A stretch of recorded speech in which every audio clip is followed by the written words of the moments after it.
kepala sekolah hebat, Bapak Ibu guru tangguh. Kita akan mengupas sedikit tentang pembelajaran paradigma baru. Kalau kita bicara tentang pembelajaran, apa sih yang ada di pikiran kita kira-kira? Pembelajaran adalah proses mencari tahu dari yang belum tahu jadi menjadi tahu. Dari sekolah SMP 9 Sarolamun. Proses dari tidak tahu menjadi tahu, lebih tepatnya seperti itu Bu ya. Benar.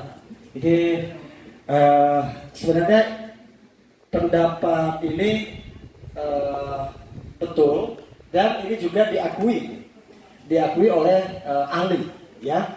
Saya sendiri ingat ini di dalam bimbingan konseling juga memahami konsep yang sama tentang definisi daripada pembelajaran ini. Baik, kita mendefinisikan pembelajaran ini karena setiap hari kita bertemu dengan proses yang namanya pembelajaran ya. Oke, ada paradigma baru ya. Paradigma ini lebih tepatnya kita sebut apol ini dengan bahasa yang sederhananya. Paradigma baru, pandangan ya. Ini dari kakak Amin Tabliati bilang pandangan. Benar. Mungkin ada tambahan. Saya lebih pengen dengar nih dari pesertanya, dari guru-guru lah. Dari guru-guru. Ya, yang kita lakukan hari ini sebuah paradigma baru juga, ya. Atau guru-gurunya ini takut salah jawab karena ada sekolah di sini. Baik, pembelajaran paradigma baru. Mungkin next. Ya, pembelajaran paradigma ini, para baru ini tidak jauh beda dengan pembelajaran sebelum-sebelumnya, ya, yang kita kenal sebelumnya. Tapi pasti ada perbedaan. Nah, di mana perbedaan itu? Kita mesti memetakan dulu standar kompetensi yang ada di sekolah kita, ya. Terus perencanaan proses pembelajaran dan asesmen. Ini nanti kita kupas satu persatu ya. Yang melahirkan nanti dari komponen-komponen ini melahirkan kompetensi. Wah. Kita tutup ini. Yang melahirkan kompetensi siswa. Coba lanjutkan dulu ke slide berikut dulu karena kita alurnya maju mundur. Nah, sebelum ini, kompetensi yang dimiliki oleh siswa ini pada pembelajaran paradigma baru memuat profil pelajar Pancasila. Kompetensi ini, ya, kalau seorang siswa kita anggap dia memiliki kompetensi, tetapi tidak memuat daripada 6 ini, belum kita katakan berkompetensi. Contoh, ada siswa yang mampu mengaplikasikan, menerapkan teknologi di dalam kehidupannya sehari-hari. Tapi siswa tersebut tidak memiliki nalar kritis, ya, atau tidak mandiri, atau dia cenderung menyendiri, sehingga spirit bergotong royong dan spirit berkebinekaan global itu tidak muncul, atau profil pelajar Pancasila tidak muncul, maka belum dikatakan siswa itu berkompetensi. Untuk memancing, ya, memancing daripada 6 dimensi ini tadi, maaf saya tadi bilangnya elemen, ini dimensi ya. 6 dimensi ini perlu adanya pemetaan, perlu adanya asesmen. Kapan asesmen itu diberikan? Asesmen banyak pilihan. Lagi-lagi kita jangan tersandera kapan harus kita lakukan itu. Asesmen ini nanti ada 2, asesmen kognitif dan non kognitif. Ketika kita akan memulai kegiatan belajar di kelas, ataukah setiap bulannya sistem blok, ataukah di akhir tahun ajaran untuk kita membuat perencanaan di awal tahun ajaran baru. Asesmen inilah yang menjawab kebutuhan dan kompetensi siswa. Tidak ada lagi kita tersandera oleh target kurikulum. Buku yang dipakai itu cuma panduan, bukan tujuan akhir. Jangan sampai CBSA, cara belajar, catat buku sampai habis. Daftar pustaka, catat. Iya kan? Mana sekretaris? Catat nak, ibu ada urusan di kantor. Bapak ada gawe disuruh kepala sekolah. Nyata, halaman-halaman. Berapa lembar halaman, anak disuruh nyatat. Sampai istirahat. Sudah, kita tidak menjelaskan. Minggu depan kita jawab. Sudah dibaca sampai di mana materi kita? Yang parahnya disuruh lanjut. Kita tidak pernah mengupas, mengajak anak memahami apa kandungan, apa isi dari pelajaran itu. Dan kita tidak bisa memaksakan materi yang kita berikan ini, konten yang ada di dalam setiap pertemuan itu sama kepada tiap anak. Karena kalau sama berarti diferensiasi itu tidak terjadi di dalam proses pembelajaran. Ada diferensiasi proses, ada diferensiasi konten. Ini bagian daripada diferensiasi pembelajaran. Contoh, ini kita pakai contoh-contoh saja ya. Contoh, sekarang kita membahas tentang air kopi. Ini konten, materi, ya. Alat yang digunakan untuk memahami cara membuat air kopi banyak. Kita gunakan media pembelajaran. Apa? Media pembelajaran karena kita sudah di eranya gempuran teknologi, gempuran media sosial. Anak kita hobi nonton, buka TikTok. Jangan sampai TikTok itu cuma nengok orang berjoget. Ya. Di TikTok tuh ketahuan. Ya. Di TikTok tuh ketahuan kalau kita sekali klik orang yang hobi berjoget-joget itu, maka yang akan selalu muncul di beranda kita yang berjoget-joget. Tapi kalau yang kita klik, yang kita sukai itu adalah konten-konten positif, cara membersihkan virus di laptop. Maka ketika kita membuka itu sekali lagi, akan muncul konten yang sama. Konten yang saya maksud di sini adalah materi daripada pelajaran itu sendiri. Nah, sekarang kita pada pembelajaran paradigma baru ini berpusat pada siswa. Kalau berpusat pada siswa berarti jangan kita paksakan lagi ketika ada satu pelajaran.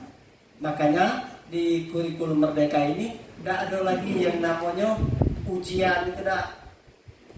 Memang salah kalau kita maksudkan ujian. Kini kemampuan saya dengan kemampuan Ibu Jena itu tidak sama, hobi beda. Kalau tidak ada pengelompokan, kalau tidak ada pemetaan, kompetensi yang saya miliki dan kompetensi yang dimiliki Ibu Jena, sementara harus menerima materi yang sama, salah.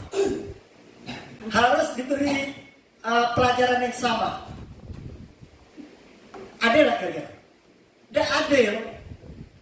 Makanya perlunya pembelajaran berdiferensiasi. Perlunya kita melaksanakan asesmen. Asesmen di sini asesmen yang non kognitif untuk melakukan pemetaan itu. Pendalaman materi tentang asesmen, tentang pembelajaran berdiferensiasi ini nanti ada lagi. Sekarang saya disiplin-disiplin pembagiannya dulu. Terus slide berikut, Bu Ica. Ya. Profil pelajar Pancasila inilah yang menuntun kebijakan dan pembaruan sistem pendidikan Indonesia. Artinya kita sekarang berada di sistem pendidikan yang baru. Nah, ini tadi 6 dimensi inilah yang menuntut. Artinya materi-materi prosesnya ini memuat tentang dimensi-dimensi profil pelajar Pancasila. Profil pelajar Pancasila ini ada yang termuat di dalam kegiatan belajar kita dan ada dalam bentuk proyek untuk kawan-kawan, untuk rekan-rekan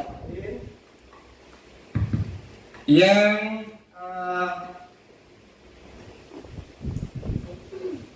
untuk rekan-rekan yang lain yang ini saat ini mandiri belajar, energinya mungkin terkuras lebih besar. Karena apa?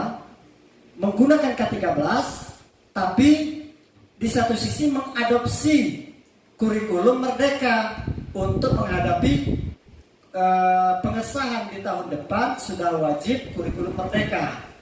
Baik, coba berikut.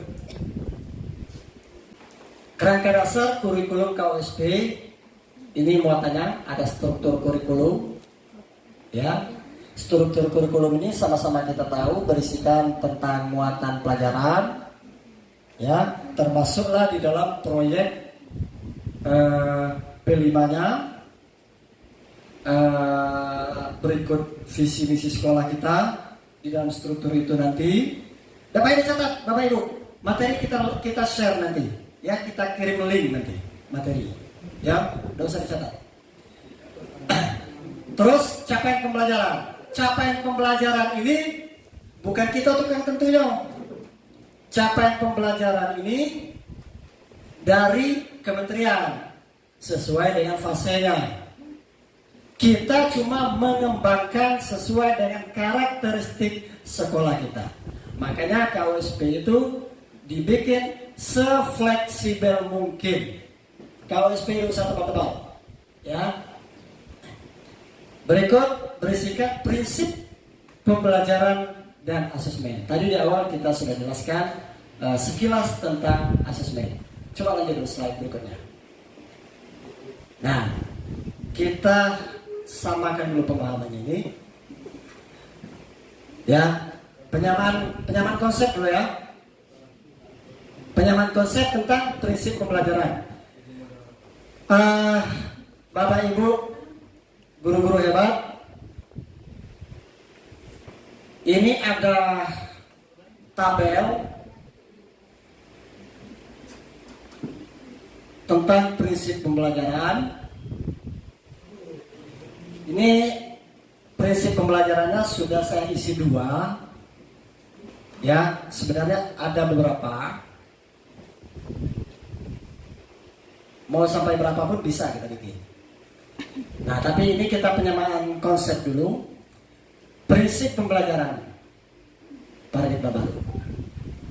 Pembelajaran dirancang dan dilaksanakan untuk membangun kapasitas pembelajar sepanjang hayat. Ini sesuai dengan apa yang disampaikan oleh Ki Hajar Dewantara. Ya.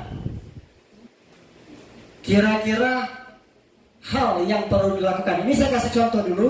Nanti rekan-rekan majelis guru, ya, Bapak Ibu guru, tolong diisi pertanyaannya di sana, ya, kan boleh coba. Nanti dikirim di di grup WA. Pembelajaran dirancang dan dilaksanakan untuk membangun kapasitas pembelajar sepanjang hayat. Hal yang diperlukan bagaimana untuk membangun kapasitas pembelajar sepanjang hayat itu. Hal yang pertama, satu, stimulus yang digunakan di dalam proses pembelajaran. Lalu apa lagi? Tuliskan dulu, ya. Silakan dibuatkan kotak-kotaknya, tabelnya. Kalau langsung mau via HP juga tidak apa-apa. Terus, atau tidak usah dalam bentuk kotak juga tidak masalah. Hal yang perlu dilakukan, nomor 1, 1, 2, 3. Terus, hal yang perlu ditinggalkan. Pemaparan hanya dalam bentuk ceramah. Ini yang praktik yang masih terjadi di sekolah-sekolah. Sementara siswa yang kita ajarkan hari ini bukan lagi siswa yang lahir tahun 60, lahir tahun 70, lahir tahun 80. Yang kita ajar siswa kita saat ini adalah siswa-siswa yang lahir sudah di atas tahun 2000 berapa? 10. Masih 2007. 2007 mungkin kelas 3 lah. Ya, yang untuk siswa kita kelas 1 ini mungkin 2010. anak yang lahir di 2010 kita ajarkan dengan cara yang sama dengan mereka yang lahir di tahun 70, tidak bisa. Tahun 70 kita berfoto masih pakai hitam putih, apa nih, kamera ini film yang roll. Kalau yang gini dah colek HP, lambai tangan ke kamera. Ya, ya dah. Sudah, ini mungkin zaman kita kuliah nulis di transparan pakai pena permanen di OHP. Salah, ulang lagi kata fotokopi, bukan tahu dihapus, bukan boleh di ulang beli ke tempat fotokopi, nulis pula lagi. Termasuklah mungkin dulu kita bikin tugas kuliah pakai mesin tik. Terus ini hal yang perlu ditinggalkan. Yang kedua, pembelajaran berorientasi pada masa depan berkelanjutan. Apa kira-kira yang akan dilakukan oleh Bapak Ibu guru supaya pembelajaran itu berorientasi pada masa depan berkelanjutan? Dan apa yang nggak ditinggal? Berarti gawe yang ditinggal tuh yang nggak cocok yang masih kita pakai hari ini. Ya, silakan Bapak Ibu rekan-rekan guru dibuat, boleh pakai laptop terserah, pakai formatnya Excel boleh, formatnya Word boleh, ditulis. Nanti kita pilih mungkin 1 atau 2, 3 jawaban. Kita lihat apakah kita sudah punya penyamaan konsep. Ini kita bukan bicara benar salah, tapi kita bicara penyamaan konsep.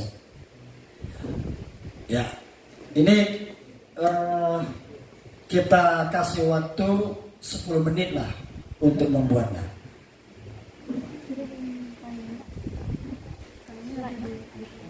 Ya, dibuat namanya dari sekolah mana, namanya siapa, apa hal yang perlu dilakukan, apa hal yang perlu ditinggalkan.